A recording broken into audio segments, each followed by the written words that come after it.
The 5th of April, 1531. The skies over London hang low, heavy with dread. At Smithfield, the same grim square where heretics once burned and cattle bled, something far more monstrous is about to unfold. A roaring fire crackles beneath a massive bronze cauldron, steam rising like a ghost into the morning mist. Thousands gather, their breath held, eyes fixed on the boiling water, and then silence breaks as a man is dragged into view, naked, terrified, shaking. His name, Richard Roose. His crime, soup. But this isn't just any execution. Today, this man will be cooked alive, limb by limb, scream by scream by order of King Henry VIII himself. Why would a king choose such a medieval horror for a lowly cook? What secret was this execution meant to silence? Tonight, we open the lid on one of the most savage punishments in royal history and the terrifying paranoia that boiled beneath the English crown. The year was 1531, and England stood on the edge of a political and religious storm. King Henry VIII, desperate for a male heir, was determined to annul his marriage to Catherine of Aragon and wed Anne Boleyn. But this was no private matter. It became a national crisis that split the kingdom in two. On one side stood the king and his supporters, eager to break from Rome and reshape the church to serve royal interests. On the other, defenders of Catholic tradition held firm, believing marriage to be sacred and indissoluble. Among the loudest voices of opposition was John Fisher, the Bishop of Rochester, a man of unwavering faith. Fisher publicly condemned the annulment and emerged as a symbol of defiance against the king's ambitions. His resistance made him a target not just for Henry VIII, but for the politically ambitious Boleyn family. Living under constant threat, Fisher grew increasingly paranoid, especially about the possibility of being poisoned. He took extreme precautions with his food, trusting only a few close servants. But even the most cautious man can't see every betrayal coming. In a palace where power shifted like the wind, Fisher's enemies were closer than he dared to imagine. On the 18th of February, 1531, Bishop John Fisher hosted a modest dinner at his residence, unaware that the evening would end in horror. Among the kitchen staff was Richard Roose, the bishop's long-serving cook, an unremarkable man with no known enemies and no history of misconduct. But that night, Roose made a fateful choice. As he prepared the evening's soup, a thick, hearty broth common in English cuisine, he added a mysterious white powder to the pot. Later, Roose would claim it was just a laxative, meant as a harmless prank to cause some discomfort and laughter. But what followed was no joke. Bishop Fisher, perhaps due to his paranoia or sheer luck, ate only a small portion and survived barely. Several of his guests weren't so fortunate. They suffered violent symptoms, vomiting, convulsions, and feverish agony. Most recovered after intense illness. The true tragedy, however, struck after the meal. As was customary, leftover soup was distributed to the poor waiting outside. Two beggars, Bennet Serwin and Alice Trippitt, eagerly consumed the food, only to die hours later in unspeakable pain. Their deaths would spark a chain of events that shocked the kingdom, enraged the king, and sealed Roose's fate in one of history's most gruesome executions. Richard Roose didn't wait around to see the consequences of his actions. As news of the mysterious poisoning spread and panic gripped Fisher's household, Roose fled London in haste. But his escape was short-lived. Authorities quickly apprehended him, and he was dragged to the Tower of London for questioning. There, the interrogation turned brutal.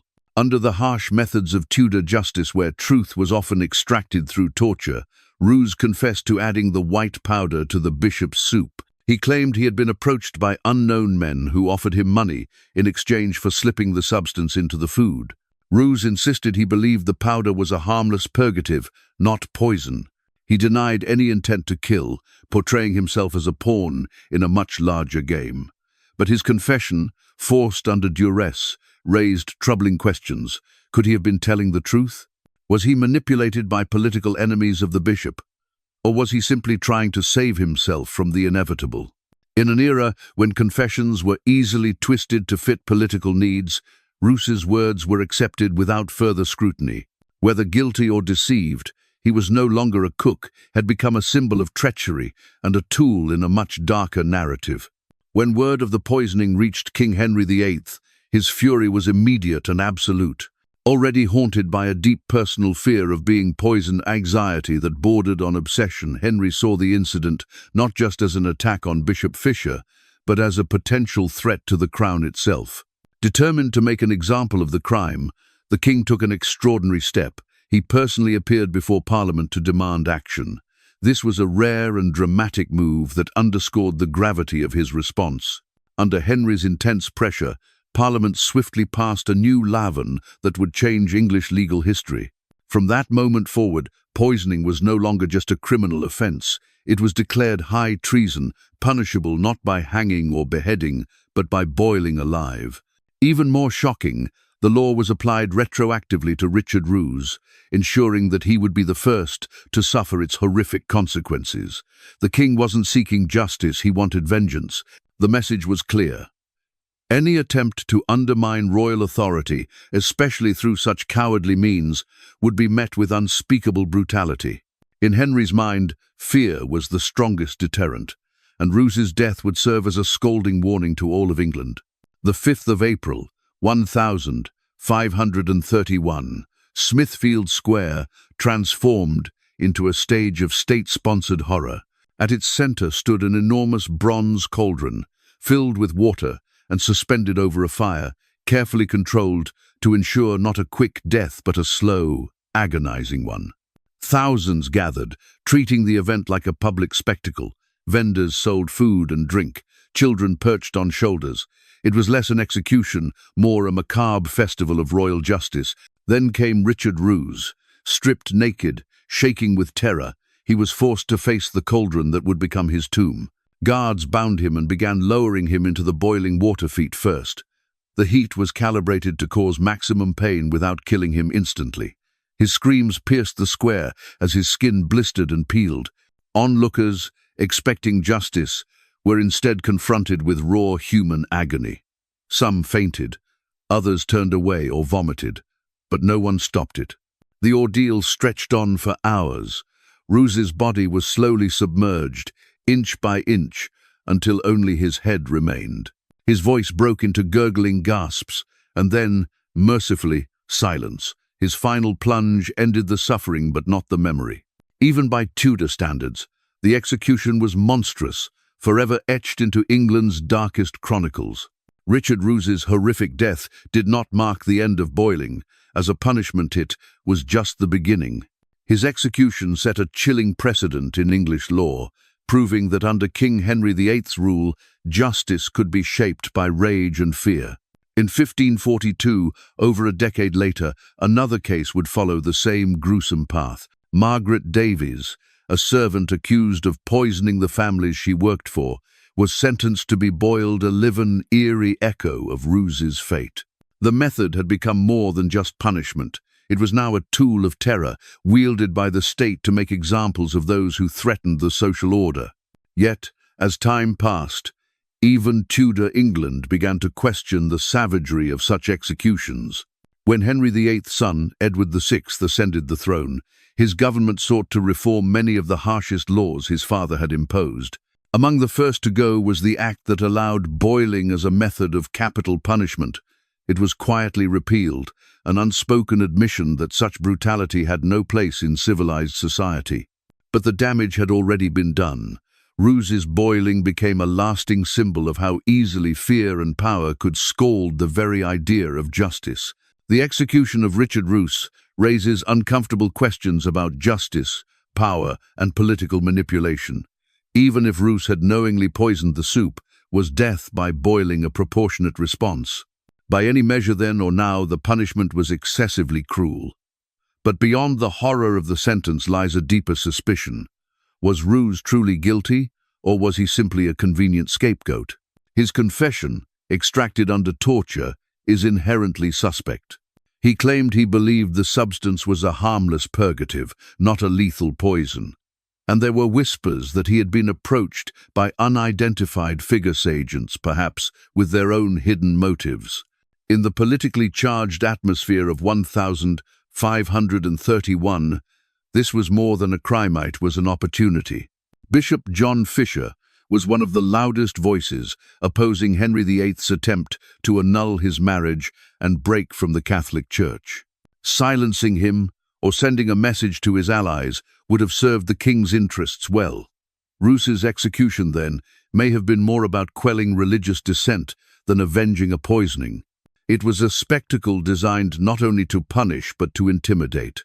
Whether Roose acted alone or was a pawn in a broader political game, his fate reminds us that justice in the hands of absolute power often serves darker ends.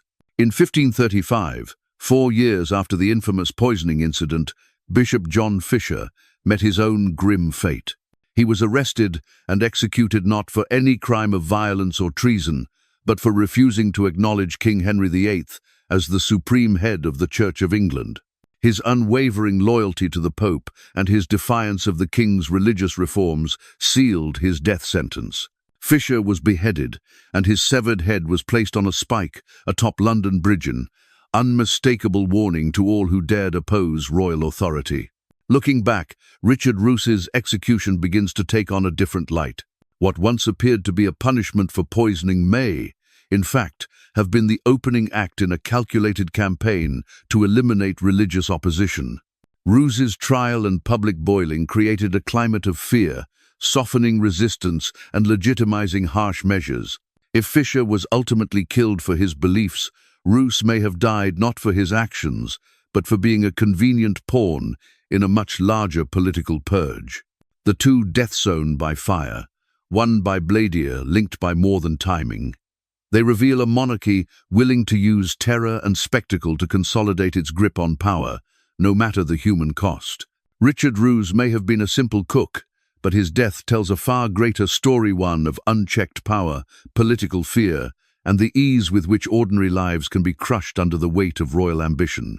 Boiled alive in public, his execution was a grotesque display of justice twisted into vengeance. No plaque marks the place where he died. No monument honors his name. History has largely forgotten him, overshadowed by the grander dramas of kings and queens.